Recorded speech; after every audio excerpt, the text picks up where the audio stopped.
भारत बीते साल दुनिया की 5वीं अर्थव्यवस्था बनने के बाद 2027 तक दुनिया की तीसरी सबसे बड़ी इकॉनमी बनने का दम दिखा रहा है। इस तरह भारत हाई इनकम वाले देशों में शामिल हो चुका है, लेकिन भारत में आय के बंटवारे में असमानता लगातार बढ़ती जा रही है।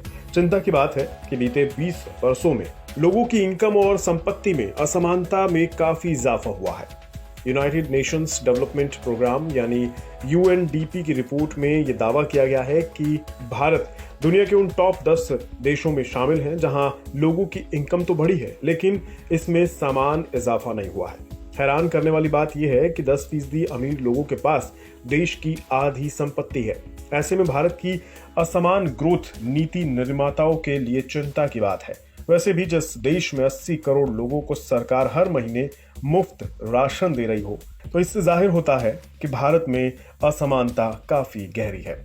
ये हाल तब है जबकि भारत में गरीबी रेखा के नीचे गुजर बसर करने वालों की संख्या में काफी कमी आई है। यूएनडीपी की रिपोर्ट के मुताबिक देश में गरीबी रेखा के नीचे रहने वालों की संख्या 2015 से 16 में 25% थी, जो 2019-21 के दौरान घटकर 15% रह गई। प्रतिशत में आई ये कमी भारत की घनी आबादी की वजह से उतनी असरदार नजर नहीं आती। रिपोर्ट्स के मुताबिक देश के 18.5 करोड़ लोग गरीबी में रहने के लिए मजबूर हैं। इनकी इनकम $2.15 यानी 180 रुपए से भी कम है। कुछ ऐसे लोग भी हैं जो गरीबी रेखा से ठीक ऊपर हैं, जिनका फिर से गरीबी रेखा के नीचे जाने का खतरा बना हुआ है। इनमें महिलाएं, असंगठित क्षेत्र के मजदूर, प्रवासी मजदूर वगैरह शामिल हैं।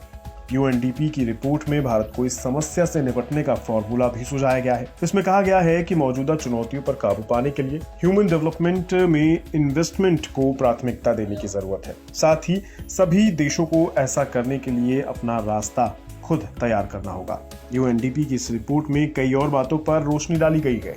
इसमें कहा गया है कि $12 से $120 रोजाना कमाने वाले मध्य वर्ग की आबादी भारत में बढ़ी है।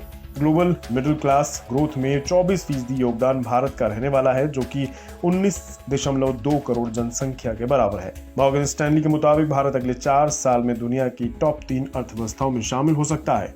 इसका मतलब है कि देश में प्रति व्यक्ति आय में भी बढ़ोतरी होगी, लेकिन इसका असली फायदा तभी मिलेगा जब तरक्की में हर भारतीय का बराबर योगदान हो और उन सभी को देश की ग्रोथ का भरपूर फायदा भी मिले।